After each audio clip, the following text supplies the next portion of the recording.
विनीता जी, क्या आप ज्वाइन कर चुके हैं?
So, I think we should start. आप लोग मुझे सुन पा रहे हैं? Yes, ma'am. Okay, okay. Yes, ma'am. So again one similarity. Head is thumb is head. मैंने कहा मास्टर ने ऐसे 20 more than 20 similarities दिए थे, तो उसमें एक था thumb is head. तो आप देख सकते हो ये हमारी जो उंगलियां हैं ये एक जैसी है, सिलिंड्रिकल है, पतली है, लंबी है, और लेकिन इसमें क्या है, जॉइंट है। लेकिन ये जो हमारा थंब है ये थोड़ा डिफरेंट है इससे। और आप देख सकते हो जैसे हमारा फेस जो होता है उसमें दो जॉइंट होते हैं, तो हमारे थंब में भी दो जॉइंट है। और इसको हम लोग बचपन से ही इसमें पपेट ड्रॉ करते आए हैं, दो आंख बनाते हैं, नाक बनाते हैं, मुंह बनाते हैं, और हम इसको इस तरह से खिलाते हैं। इस तरह से ये जो हैंड है, हेड जो है, थंब जो है वो हेड को रिप्रेजेंट करता है बहुत सारी चीज में, केवल अपियरेंस में ही नहीं, दिखने में ही नहीं, इसकी एक बायोलॉजिकल एविडेंस भी है कि जैसे जैसे हमारा हेड ग्रो करता है माँ के पेट में, ये थंब भी वैसे वैसे ग्रो करता है। सबसे पहले हेड और ये थंब बड़ा होता है। तो ये बायोलॉजिकल एविडेंस भी है कि ये जो थंब है इसके साथ हेड की सिमिलैरिटी है। फिर किसी भी चीज के लिए आप यस वेरी गुड कहते हो, या फिर हाथ आप ऐसे करके यस करते हो। तो ये बहुत सारी चीजें हैं जो अपने आप करने लगते हो। तो इस प्रकार मास्टर ने एक थंब इज हेड करके एक पूरा एक बुक ही निकाला है जो बहुत ही ब्यूटीफुली ये दिखाता है कि किस तरह से हमारे पूरे बॉडी को केवल थंब से ही हम लोग ट्रीट कर सकते हैं। मास्टर का ये बुक भी बहुत ही अच्छा है। तो ये सारे सिमिलैरिटीज से हमें बहुत सारी हमें एविडेंस मिलती जाती है कि हमारा जो बॉडी, हाथ जो है वो हमारे बॉडी को रिप्रेजेंट करता है। इसलिए जब हम हाथ से ट्रीट करते हैं तो हमें इतना इफेक्टिव रिजल्ट मिलता है।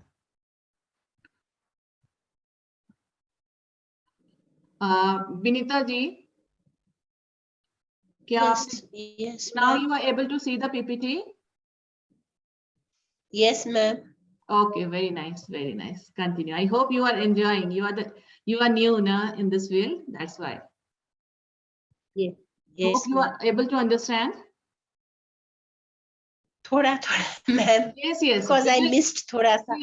Yes, बिल्कुल बिल्कुल. Because it is not possible कि एक दिन में इतना समझ में आ जाए. I'm just giving a glimpse कि सुजोग में है क्या। और आप धीरे धीरे, जो मेरे पुराने ये हैं, इन लोगों ने 3-4 बार देख लिया तो शायद अब तक इनको बहुत सारी चीजें याद हो गई हैं। तो this is new for you, and when you will do the course Yes. तब तो ये सारी चीज इतने अच्छे से बार बार होगा कि आपको बिल्कुल आपके जहन में बैठ जाएगा, है ना। तो ये देखिए कैसे पैर में, अब हमने ये हाथ में देखा तो सारी चीजें फिर पैर में भी आती है। और मैंने बताया था कि hand is similar to human body and leg, foot is similar to hand. इसलिए बहुत सारे पॉइंट्स हाथ पैर में भी वैसे ही आते हैं, पर थोड़ा सा फुट का जो प्रेजेंटेशन है वो दूसरा है, इसकी वजह से थोड़ा सा इसमें अलग होता है। तो जो हम लोग इसके बाद जो हम लोग कोर्स जब हम करते हैं तो बहुत अच्छे से हम इसको समझाते हैं क्या क्या पॉइंट कहाँ पर है, क्या है।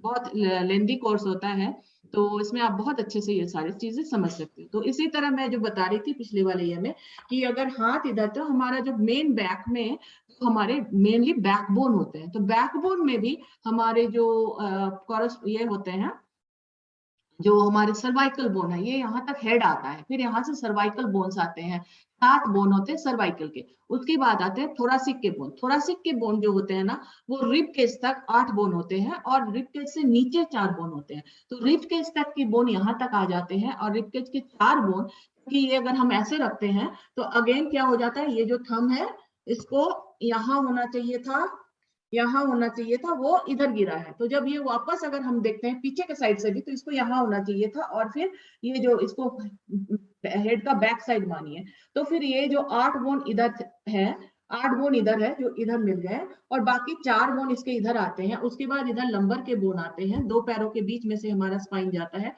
तो इधर लंबर का बोन आता है, और फिर यहाँ पर सैक्रम आता है, फिर कॉक्सिक्स आता है। ये पिक्चर से आप बहुत आसानी से इसको समझ सकते हैं, रिकॉर्डिंग भी दे दी जाएगी और पिक्चर्स भी रहेगा, तो आपको ये सारी चीजें डिटेल में धीरे धीरे आप समझ सकते हैं। तो इस प्रकार हमारे ये पीछे के साइड से आप देख सकते हैं 2 उंगलियों के बीच में हमारा ये पेल्विक बोन आ जाता है, और यहाँ पर बहुत ब्यूटीफुली हमें एनस के पॉइंट मिलते हैं। सारे बोन्स, जो हिप बोन में किसी को प्रॉब्लम रहता है, लंबर में किसी को प्रॉब्लम रहता है, थोरासिक में किसी को प्रॉब्लम रहता है, सर्वाइकल में किसी को प्रॉब्लम रहता है, सर्वाइकल यहाँ है, सर्वाइकल यानी कि नेक से नीचे के जो हेड के नीचे जो गर्दन ये होते हैं, नेक में गर्दन में जो बोन्स होती है वो, उसके नीचे के बोन्स यहाँ पर होते हैं। तो बहुत ही ब्यूटीफुली सुजोग में हम लोग को ये मिलता है, और एक एक पॉइंट कोई भी चीज, तो कभी कभी एक सीड से, अभी स्क्रीन में उषा जी दिख रही हैं, इनको फ्रोजन शोल्डर हुआ था, एक पॉइंट से, एक सीड से इनका 90% पेन, 2 महीने पुराना पेन, 90% पेन सिर्फ एक सिटिंग में ठीक हुआ था। तो इतना ब्यूटीफुल है सुजोग। ये उषा जी अभी आपको स्क्रीन में दिख रही होंगी। नेक्स्ट है points for high blood pressure. तो हम लोग सुजोग को बहुत डिटेल में, बहुत अच्छे से हम लोग पढ़ेंगे, जो लोग पढ़ने के लिए इंटरेस्टेड हैं। और आपको ये बताऊं कि हर घर में एक आदमी को सुजोग बेसिक तो आना ही चाहिए। इतना ब्यूटीफुल साइंस है, और आप इतने कॉन्फिडेंट हो जाते हो। आपके घर में किसी को हेडेक हो रहा है, किसी को वॉमिटिंग हो रही है, लूज मोशन हो रहा है, इमरजेंसी, कितने इमरजेंसीज आती हैं वो मैं अभी आपको बताऊंगी। टाइम करीब करीब आधे घंटे हो गए, तो मैं जल्दी से सारे आपको टिप्स बता दूं जो मैंने प्रॉमिस किया है। लेकिन मैं आपको ये बताऊं कि लेवल 1 तक तो हर एक को करना ही चाहिए, हर घर में एक सुजोग डॉक्टर होना चाहिए, क्योंकि इसमें क्या होता है, आप बहुत कॉन्फिडेंट हो जाते हो।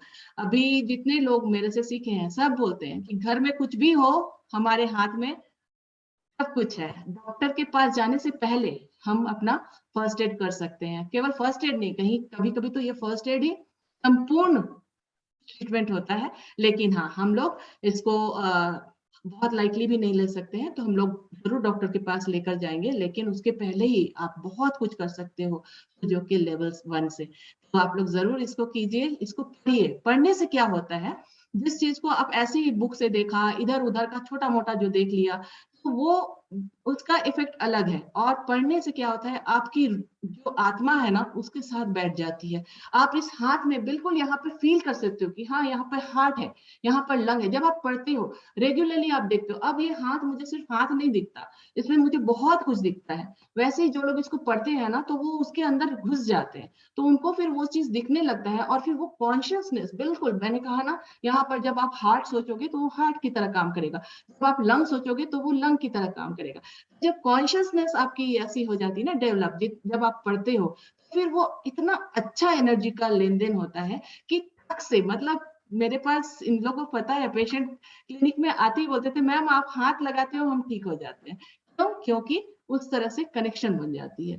तो ठीक है, आप लोग जरूर, मैं तो बोलूंगी, और बहुत और करना है तो आईएसए का सर्टिफाइड कोर्स ही कीजिए, क्योंकि उसमें फिर आपको ना सही नॉलेज मिलती है। इधर उधर से लोग बुक से पढ़कर ये करके फिर पढ़ाने लगते हैं, तो उसमें क्या होता है, सुजोग का जो एसेंस है, जो सही चीज है, वो मिस हो जाता है। बहुत जगह आप देखेंगे सुजोग क्लिनिक लिखा रहेगा, नस दबाकर चिकित्सा। नस के साथ कोई संपर्क नहीं है, ये तो कॉरेस्पॉन्डेंस वॉल है, ये तो एनर्जी दूसरा चीज है। लेकिन जो नहीं जानते हैं, बुक पढ़ के बस नस दबाकर चिकित्सा, तो इस तरह से गलत चीजें फैलती है। लेकिन सुजोग बहुत ब्यूटीफुल है, इसको आप लोग इसके सही रूप में इसको लीजिए। ठीक है, तो अभी मैं टाइम और ज्यादा ये नहीं करूंगी। तो ये है ब्लड प्रेशर। तो ब्लड प्रेशर का सबसे पहला, हाँ, जो होता है वो कहाँ पर इफेक्ट होता है, हेड में होता है। क्या होता है, आपको बहुत सर घूमता है, हेवीनेस लगता है, तो पहला ट्राई काम हमें क्या करना होगा, अपने फिंगर टिप्स पे काम करना होगा। फिंगर टिप्स पे क्यों? क्योंकि ये अगर हेड है तो हमारा जो ब्रेन का पॉइंट यहाँ पर आता है। दूसरे सिस्टम में संयोग में 22 कॉरेस्पॉन्डेंस सिस्टम है, तो दूसरे सिस्टम में जो हमारा फिंगर है, एक एक फिंगर में पूरी बॉडी आती है, इसको इंसेक्ट सिस्टम कहते हैं। तो ऐसे में इस फिंगर के भी टिप्स पे ब्रेन है, इसके भी ब्रेन है, तो सारे फिंगर के, तो आपके पास 5 ब्रेन इस हाथ में है, 5 ब्रेन इस हाथ में है, और पैरों में भी आपके पास 10 ब्रेन के पॉइंट्स हैं। तो आपको करना क्या है, इनको स्टिमुलेट करना है बहुत अच्छे से। स्टिमुलेट कैसे कर सकते हैं, किसी भी नुकीले चीज से, आप नुकीला जो आपको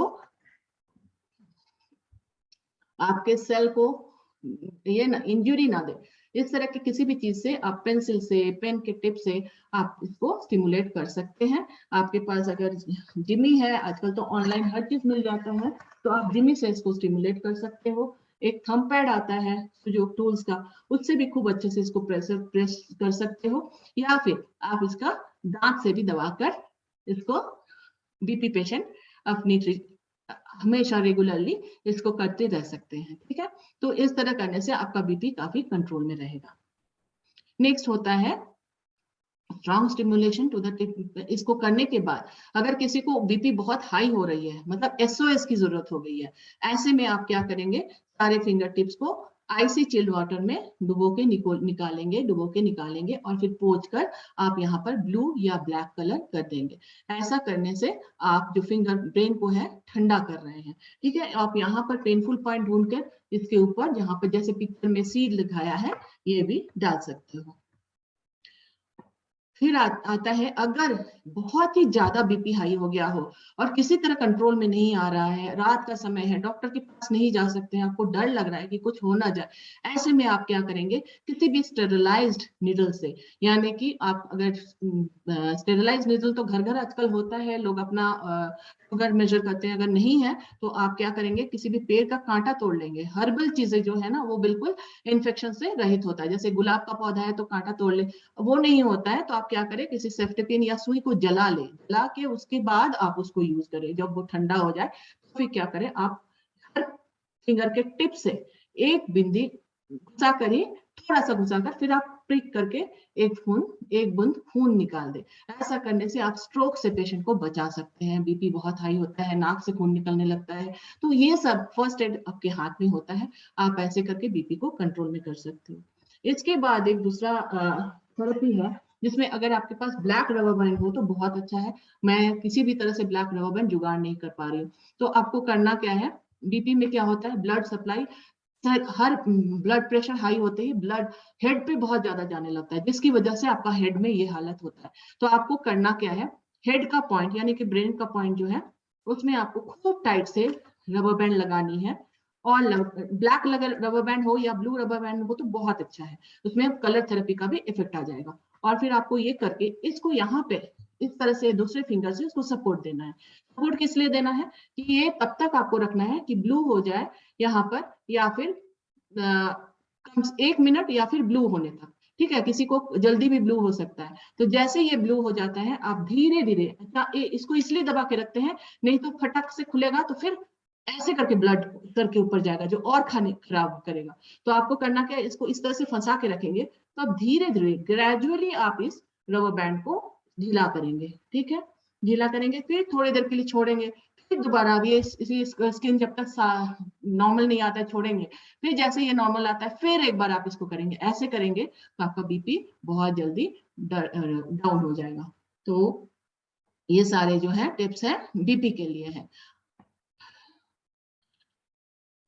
यस, तो बीपी के लिए एक क्या है, बीपी का शुरुआत कहाँ से होता है, हार्ट और किडनी का फंक्शन ठीक से नहीं होने की वजह से बीपी होता है। यानी कि हार्ट जो है वो जितना उसके पास ज्यादा ब्लड आता है, या फिर उसका एसए नोड एबी नोड में कुछ काम में ये होता है, तो उसको ज्यादा ब्लड उसको पंप करना होता है। तो ये सारा बहुत सारा मतलब इसके पीछे का साइंस है। तो आपको क्या करना है, ब्लड हार्ट को आपको मसाज देनी है कि वो ठीक से काम करे, रेगुलेशन ब्लड का ठीक से करे। तो आपका हार्ट का पॉइंट कहाँ होता है, इसका जो सेंटर है ना, थोड़ा सा ऊंचा और मोस्टली नीचा। तो आपको इस हार्ट के पॉइंट पे अभी पिक्चर में तो आपको सारा कुछ दिख रहा है, तो इसलिए हार्ट का एक और आएगा, स्लाइड और आएगा करीब करीब इस जगह के हाफ तक, सेंटर एंड ये आप देख सकते हो, ये वाला जो रहा है हार्ट का पॉइंट होता है। तो यहाँ पर आपको क्या करनी है, मसाज देनी है। बीपी के लिए आपको क्लॉकवाइज और एंटी क्लॉकवाइज दोनों मसाज देनी है, क्लॉकवाइज और एंटी क्लॉकवाइज दोनों मसाज इसमें खूब अच्छे से देनी है। और ये जो हार्ट पॉइंट, इसमें आप जैसे जिसमें जिसमें से आप ज्यादा प्रेशर दे सकते हो, तरह तरह के उंगलियों का उन्होंने स्ट्रोक दिखाया है इस पिक्चर में। उसके बाद कार्डियक इनसफिशिएंसी, आपको किडनी भी पॉइंट लेने हैं, किडनी के पॉइंट का यहाँ पर स्लाइड नहीं है, लेकिन बीपी के लिए किडनी भी जिम्मेदार होता है। तो किडनी का पॉइंट जो है यहाँ पर ढूंढने में थोड़ा दिक्कत आएगा एज न्यू पीपल। तो आप लोग क्या करेंगे, दूसरे सिस्टम में हर उंगली के पीछे यहाँ पर किडनी होता है, तो आप लोग इसको स्पाइरली ट्विस्ट करेंगे, तो ऐसे में आपका किडनी का पॉइंट भी मसाज हो जाएगा। ठीक है, और ये करने के बाद आप सीड लेकर इस तरह से, 2 राजमा का सीड लेकर टेप पे किसी भी उंगली के पीछे इस तरह से लगा सकते हो। तो ये हो गया ब्लड प्रेशर का ट्रीटमेंट, ये किडनी का पॉइंट हो गया। और जो हार्ट पे आप मसाज करने के बाद फिर आप इस तरह से ब्लैक पेपर या कुट्टू का सीड लेकर आप हार्ट के पॉइंट पे इस तरह से लगा सकते हो। अब ये पॉइंट है कार्डियक इनसफिशिएंसी, यानी कि हार्ट जो है उतना ब्लड नहीं दे पा रहा है जो आपके पूरे बॉडी के लिए जरूरी है। कार्डियक जो है इनसफिशिएंट ब्लड दे रहा है पूरे बॉडी को, ऐसे में हार्ट फेल भी हो सकता है। तो आपको करना क्या है, अगर हार्ट फेल हो गया और वो अच्छी तरह से पूरे शरीर के लिए पूरा ब्लड नहीं दे पा रहा है, तो आपको हार्ट को क्लॉकवाइज मसाज देनी है। उसमें आप एंटी क्लॉक नहीं देंगे, इसके पहले हमने बीपी में क्या किया था, क्लॉक और एंटी क्लॉक दोनों किया था। लेकिन जब हार्ट ठीक से काम नहीं कर पा रहा है या फेलियर की तरफ जा रहा है, तो आपको क्लॉकवाइज देना है, जिससे वो अपनी पूरी सफिशिएंसी मतलब बहुत अच्छे से काम करे, फुल एफिशिएंसी के साथ काम करे। साथ ही आपको करना क्या है कि ऐसे में आपको बीच के जो ये दो फिंगर है, इस पर आपको रबर बैंड लगानी है। इसके पीछे का साइंस ये है कि जब आपका हार्ट अपने आप मतलब ऐसे ही हार्ट जो है वो ज्यादा सप्लाई नहीं दे पा रहा है ब्लड का, ऐसे में हम क्या करेंगे, पैर में खून को जाने से रोकेंगे। क्योंकि जब कम ब्लड है और अगर वो ब्लड आपके वाइटल ऑर्गन में जाना ज्यादा जरूरी है। हाथ और पैर में ऑर्गन नहीं होते हैं, हाथ और पैर बस लिम्ब होते हैं, चलने, उसमें हड्डियां होती है, मांस होते हैं, वो होते हैं। पर हमारा जो वाइटल ऑर्गन होता है, किडनी है, हार्ट है, लीवर है, ब्रेन है, इन तक खून जाना जरूरी है। तो ऐसे में आपको क्या करना है, पेशेंट के दोनों पैर को ऊंचा उठा देना है, जिससे उसके पैर तक खून ना जाए। और साथ में आप रबर बैंड टेक्निक से उसके दोनों हाथों में लूजली करेंगे, ये नहीं कि यहाँ पर बिल्कुल खून नहीं जाए, खून तो जाए लेकिन कम जाए, और बाकी खून जो है वो लोअर बॉडी में रहे। यानी कि जो वाइटल ऑर्गन हमारे एब्डोमेन में, जो हमारे चेस्ट में, हमारे एब्डोमेन में जो वाइटल ऑर्गन है, उस जगह पे हमारा खून अच्छी तरह से जाए, ब्रेन में ज्यादा अच्छे से जाए। तो इसलिए आपको रबर बैंड टेक्निक की इस्तेमाल करनी है। तो इसमें भी, इसको भी आप क्लिक करते रहेंगे, सारे स्लाइड्स को क्लिक कर लेंगे। तो इसके बाद स्ट्रोक मैनेजमेंट, तो जिस तरह से हमने बोला था हाई बीपी में आपको ब्लड लेटिंग करना है, इस तरह से स्ट्रोक के क्या सिम्टम है। स्ट्रोक में क्या होता है कि लेफ्ट हैंड में आपको बहुत पेन होगा, इधर चेस्ट में पेन, पीछे के साइड में पेन होगा, चेस्ट में पेन होगा, जबड़े में पेन होगा, बिल्कुल स्वेटिंग शुरू हो जाएगी। इस तरह से अगर होता है तो वो स्ट्रोक का सिम्टम होता है। ऐसे में क्या करना है, जल्दी से आओ देखो ना ताओ, आप जल्दी से उसका ब्लड लेटिंग करा दो पेशेंट का। क्यों? क्योंकि अगर ब्लड लेटिंग नहीं किया तो पेशेंट की जान भी जा सकती है। लेकिन सिर्फ आपके एक ब्लड लेटिंग से, एक उंगली से भी थोड़ा खून निकल गया तो आपके पेशेंट की जान को बचा सकते हो।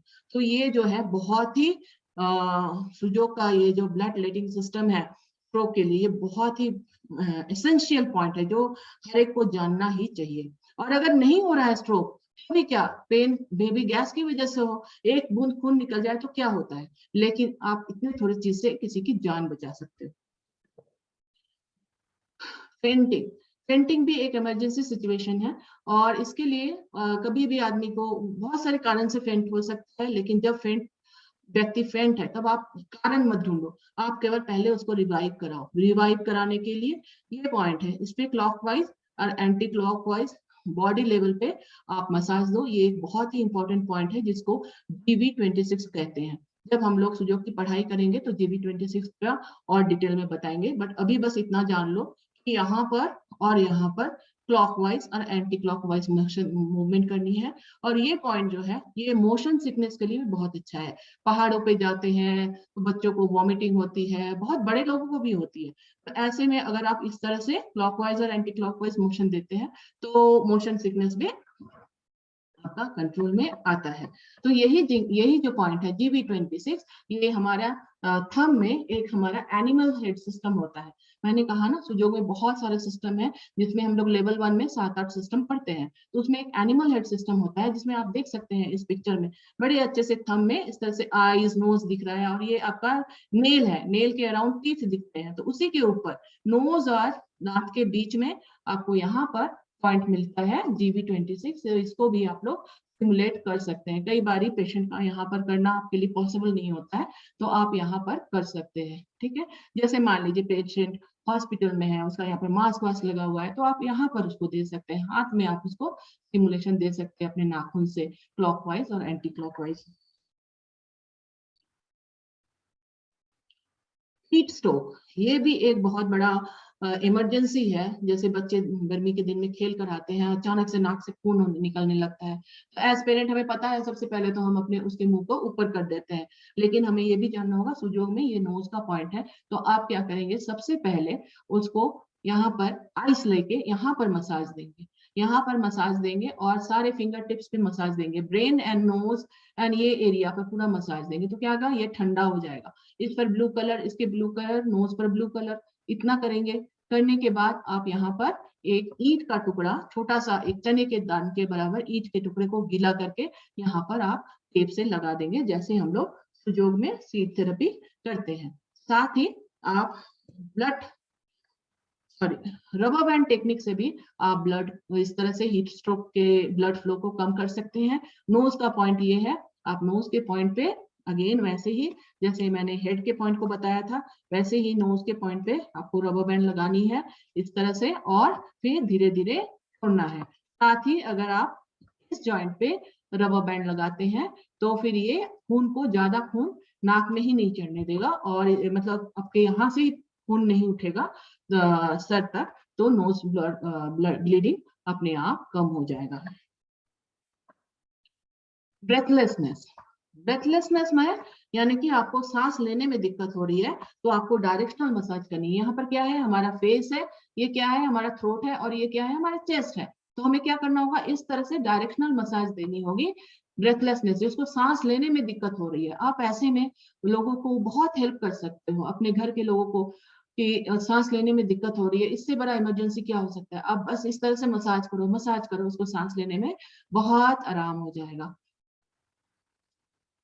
इसका उल्टा भी होता है, या फिर रेस्पिरेटरी इश्यूज हो गए, यानी कि सांस लेने में दिक्कत हो रही है क्योंकि लंग में बहुत सारा प्रॉब्लम हो गया है, तो उसके लिए हमारे पास सुजोग में मोक्सा होता है। यहाँ पर स्टिक मोक्सा दिखाया जा रहा है गार्लिक के साथ। ये सारा हम लोग सुजोग के इसमें पढ़ते हैं, लेकिन एज एमेचर, यानी कि आपके लेमैन जो सुजोग का बहुत ज्यादा नॉलेज नहीं है, वो इस तरह के जो मोक्सा स्टिक मिलते हैं, तो इसको भी आप लोग, ये जो हार्ट के एरिया में, ये ऑनलाइन भी मिल जाता है, इसको आप हार्ट के एरिया में इस तरह से आप मोक्सा लगा सकते हो। और इसके लिए आपको करना क्या होगा, सांस लेने में दिक्कत हो रही है, पूरा यहाँ पे छाती भरा हुआ है, अस्थमा पेशेंट को होता है, या फिर बलगम जमा होता है चेस्ट में, तब होता है, तो ऐसे में आपको यहाँ से उसको डायरेक्शनल मसाज देनी है इस तरह से। जब सांस छोड़ने में दिक्कत हो रही है, डायरेक्शनल मसाज देनी है, और फिर आप उसको कुछ टूल्स की सहायता से भी ये दे सकते हो। दूसरे एक तरह का जिम्मी होता है, जिसमें आप उससे जिम्मी से इस तरह से कर सकते हो, मेरे पास वो जिम्मी इस वक्त नहीं है। और फिर ये मोक्सा से भी आप डायरेक्शनल मसाज दे सकते हो, मोक्सा जला कर भी आप इस तरह से हीट को दे सकते हो। जब मोक्सा जला के आप इस तरह से करोगे तो उसका सांस लेने का जो वो दिक्कत हो रही थी वो खुल जाएगा, पैसेज खुल जाएगा, उसको सांस लेने में दिक्कत नहीं होगी। अब आता है डायबिटीज। डायबिटीज एक घर घर की कहानी है, जिसमें हमें पता है कि सबसे पहले क्या होता है, जो हमारा इंसुलिन है उसका सिक्रीशन जितना बॉडी को चाहिए उतना नहीं हो पाता है। और पैंक्रियाज जो है हमारे बॉडी में, आप इस पिक्चर में देख सकते हो, स्टमक के नीचे पैंक्रियाज का लोकेशन। पैंक्रियाज का आधा पैंक्रियाज जो होता है, वो आधा नहीं, मतलब 70% पैंक्रियाज जो होता है वो डाइजेस्टिव जूस निकालता है और हमारे डाइजेशन में हेल्प करता है। वो लीवर के से वो आता है, बाइल जूस आता है, पैंक्रियाज से पैंक्रियाटिक जूस जाता है और फिर वो मिलके डाइजेशन का काम करता है। लेकिन जो पैंक्रियाज का जो अपर एंड वाला जो होता है, एंड का पार्ट जो होता है, उसको आइलेट ऑफ लैंगरहैंस कहते हैं और यहाँ से इंसुलिन निकलता है। तो यहाँ पर जब इसका फंक्शन थोड़ा सा वीक हो जाता है, वो लेथर्जिक हो जाता है पैंक्रियाज का ये हिस्सा, तो यहाँ से इंसुलिन का सिक्रीशन थोड़ा कम होने लगता है। साथ ही लीवर का फंक्शन भी बहुत अच्छा नहीं होता है, जिसकी वजह से भी ठीक से मेटाबॉलिज्म नहीं होती है, तो डायबिटीज का वो भी एक कारण होता है। और स्मॉल इंटेस्टाइन यानी कि हमारी छोटी आंत, ये भी ठीक से काम नहीं करता है, ठीक से एब्जॉर्प्शन नहीं कर पाता है। तो इन तीनों के मिले जुले, और स्प्लीन का भी इसमें बहुत बड़ा रोल है। स्प्लीन जो है वो गाढ़े खून को पतला करता है, मतलब खून में कुछ भी गंदगी आती है उसको साफ करता है। तो वो ये स्प्लीन का भी इसमें बहुत बड़ा रोल होता है डायबिटीज में। तो हमें इन चारों ऑर्गन पर ध्यान देना होता है डायबिटीज के लिए। तो इसके लिए क्या करना होगा, सबसे पहले आप लेफ्ट हैंड में आपका जो इंडेक्स फिंगर जहाँ पे टच होता है, मुट्ठी बनाइए, जहां पर आपका इंडेक्स फिंगर टच होता है यही वो जगह है जहां पर पैंक्रियाज का आइलेट ऑफ लैंगरहैंस है। आपको करना क्या है, हर मील के पहले आपको इस जगह पे मसाज देनी है। या तो इसी उंगली से करके दे ले, या फिर इस हाथ से जहां ऊपर ये जो उभरा हुआ चीज जहां खत्म हुआ वहां पर आप मसाज दें, तो आपका ये आइलेट ऑफ लैंगरहैंस मसाज हो जाएगा। ठीक है, ये जो उभरा हुआ जहां खत्म हो रहा है, उतरने वाला है, बस इस हाथ में, लेफ्ट हैंड में। आप इसको इससे भी दे सकते हैं या फिर इससे भी दे सकते हैं। ठीक है, इस तरह से आपको पैंक्रियाज को मसाज देनी है। और यहाँ पर आप, जहां पर ये मिला, यहाँ पर येलो कलर करके आप यहाँ पर एक हल्दी का टुकड़ा भी लगा सकते हैं। जैसे हल्दी को आपने एक स्लाइस पतला सा काटा और यहाँ पर लगा सकते हैं। ये डायबिटीज के लिए बहुत अच्छा है। मतलब ये जहां पर ये लिखा रहता है हमारे बुक में, ये कहा जाता है कि बी ऑब्जर्वेंट, पेशेंट को देखते रहो, कहीं उसको ज्यादा तो शुगर लो फॉल नहीं कर जा रहा है। मतलब ये इतना इंस्टेंट रिजल्ट देता है डायबिटीज के लिए ये हल्दी का टुकड़ा। तो ये हो गया पैंक्रियाज को ठीक करना। उसके साथ साथ आपको लीवर का पॉइंट लेना है। लीवर हमारा यहाँ पर है, तो इसमें भी मसाज देनी है। और मसाज देकर इस पर आप ग्रीन कलर कर सकते हो। पैंक्रियाज के लिए क्या बोला था, येलो कलर। लीवर को एनहांस करने के लिए, उसकी पावर को बढ़ाने के लिए हमें ग्रीन कलर देनी होती है। ग्रीन कलर दिया और इसके ऊपर मूंग का सीड लगाएंगे। मूंग यानी कि अंकुरित होने वाला हरा मूंग, उसको आप यहाँ पर लगाएंगे तो लीवर को बहुत अच्छे से पावर मिलेगा। और तीसरा ऑर्गन है स्मॉल इंटेस्टाइन, जो हमारे आर्म के सेंटर में होता है, पाम के सेंटर में होता है, उसको भी मसाज करेंगे। और आप यहाँ पर भी मेथी का सीड लगा सकते हो स्मॉल इंटेस्टाइन के एब्जॉर्प्शन पावर को बढ़ाने के लिए। अब आता है स्प्लीन का पॉइंट। स्प्लीन का जो पॉइंट होता है वो हमारे यिन यांग लाइन कहते हैं, यानी कि ब्लैक स्किन और व्हाइट स्किन ये जहां पर मिलता है इस जगह पे, वहां पर उसे यिन यांग लाइन कहते हैं। और इस यिन यांग लाइन के ये जो बोन है और ये जो बोन है, ये दोनों बोन के ठीक सेंटर पे यहाँ पर स्प्लीन का पॉइंट होता है। डायबिटीज वाले यहाँ पर सर्च करेंगे तो आपको यहाँ पर पेनफुल पॉइंट मिलेगा। तो यहाँ पर भी आपको मेथी का दाना लगाना है येलो कलर करके, इस पर और इस पर येलो कलर करेंगे, यहाँ पर लीवर में ग्रीन कलर करेंगे। और स्मॉल इंटेस्टाइन में आपको रेड कलर कर सकते हैं, या फिर कलर नहीं भी करें, केवल सीड लगाएंगे तो भी चलेगा। तो ये हो गया डायबिटीज का पॉइंट। फिर आता है वॉमिटिंग। वॉमिटिंग या डायरिया, ये जो है मोस्टली ये हमारे बॉडी का 10 मिनट और टाइम रह गया है, पर अगर नहीं हुआ तो हम दोबारा मीटिंग ज्वाइन करेंगे, और हो गया तो देखते हैं। तो ये जो वॉमिटिंग जो है ये हमारे बॉडी का सेल्फ मैकेनिज्म है, यानी कि बॉडी में खाने के थ्रू अगर कोई पॉइजन आता है तो बॉडी उसको बाहर निकालता है। तो हमें डायरिया और वॉमिटिंग में जब शुरुआती तौर पे 1-2 बार होती है तो हमें इसको ट्रीट करने के लिए या दवाई खाने के लिए नहीं सोचना चाहिए, सो दैट पॉइजन निकल जाए। लेकिन अगर उसके बाद भी नहीं रुक रही है तो हमें ऑल्टरनेटिव मेथड्स अपनाना चाहिए, जैसे हम लोग अभी कर रहे हैं सुजोग के थ्रू। मेडिसिन मत लीजिए, मेडिसिन लेने से वो चीज जो पॉइजन है वो बॉडी में ही रह जाता है। सुजोग के थ्रू जब आप करते हो तो बॉडी हार्मोनाइज होती है, बॉडी को जितना पॉइजन निकालना है निकालेगा, और जिसको रोकना है, डायरिया को रोकना है, पानी अपने आप वो डिवाइन तरीके से उस पॉइजन को मारेगा। तो करना क्या है, वॉमिटिंग के लिए आपको आपने देखा कि हमारा यहाँ पर क्या हुआ था, यहीं पर हमारा लेफ्ट हैंड में यहीं पे हार्ट था और यहीं पे स्टमक भी था। तो ऐसे में आपको क्या करना है, एक तो डायरेक्शनल मसाज करनी है माउथ टू स्टमक, यहीं पे स्टमक है तो mouth to stomach directional massage. और फिर आप एक और काम कर सकते हैं, यहाँ पर हमारा माउथ होता है तो आप इस तरह से एक ब्लैक लाइन खींच सकते हैं, तो क्या होगा कि ये जो वॉमिटिंग रुक जाएगी।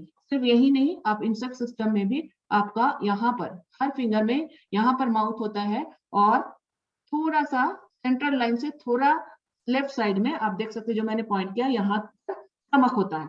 तो आपको क्या करना है, सीधा लाइन आके इसोफेगस हो गया और ये स्टमक तक, ठीक है, ऊपर से माउथ से लेके स्टमक तक इस तरह से आपको लाइन खींच देनी है। तो ऐसे में क्या होगा, आपका जो वॉमिटिंग है वो बंद हो जाएगा।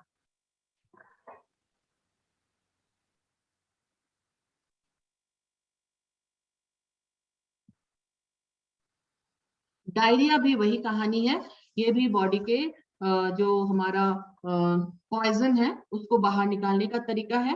तो डायरिया को भी रोकने के लिए आपको क्या करना है, आप देख सकते हैं स्मॉल इंटेस्टाइन हमारे बॉडी में होता है,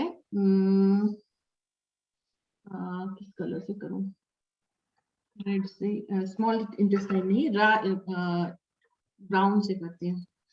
लार्ज इंटेस्टाइन, लार्ज इंटेस्टाइन जो होता है ना वो हमारे लेफ्ट हैंड में दिखा रही हूँ, स्मॉल फिंगर के ये जो नकल होता है वहां से शुरू होता है और ये करीब 1-1.5 इंच ऊपर जाता है, फिर ये इस तरह से ट्रांसवर्स कोलोन होता है, फिर ये इस तरह से इस फिंगर के पास से उतरता है और फिर ये दो उंगली के बीच में से अंदर निकलता है। यहाँ से शुरू होता है, ऊपर जाता है, इधर जाता है, इधर जाता है, इधर है। पूरा जो हमारे एब्डोमिनल कैविटी होता है ना, पूरा लार्ज इंटेस्टाइन से भरा रहता है, करीब करीब इतना चौड़ा बड़ा सा लार्ज इंटेस्टाइन होता है। तो आपको करना क्या है, इसमें ब्राउन कलर करनी है, डायरेक्शनल मसाज उल्टा डालना है और इसमें पूरा ब्राउन कलर करना है ऐसे करके। तो इससे क्या होगा कि लूज मोशन रुक जाएगा। डायरेक्शनल मसाज कैसे करनी है, यहाँ से वापस वापस जाओ, वापस जाना है, ठीक है, डायरेक्शनल मसाज वापस वापस वापस, ठीक है। और कॉन्स्टिपेशन में इसको उल्टा करना होगा, इस तरह से बाहर निकालने की क्रिया करनी होगी। और डायरिया में क्या करना है, अंदर धकेल रहे हो।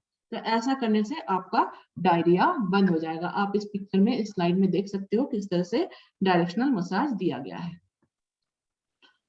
एक्सेसिव यूटेराइन ब्लीडिंग, फीमेल का ये प्रॉब्लम है, बहुत ज्यादा पीरियड के समय बहुत ज्यादा ब्लीडिंग होती है। ऐसे में क्या करना है, आपको मसाज देनी है अंदर की ओर, ठीक है, इस तरह से मसाज देनी है। ऐसे करने से आपका जो है ब्लीडिंग कम हो जाएगा। अगर इससे भी कम नहीं होता है तो आपको रबर बैंड टेक्निक अपनानी है, जिसमें आपको रबर बैंड को इस तरह से थंब के सहारे टाइट से यहाँ पे लगा लेना है। थोड़ी देर अब लगा के रखेंगे तो ब्लीडिंग कम हो जाएगा। ब्लैक कलर का रबर बैंड लेंगे तो ज्यादा अच्छा होगा।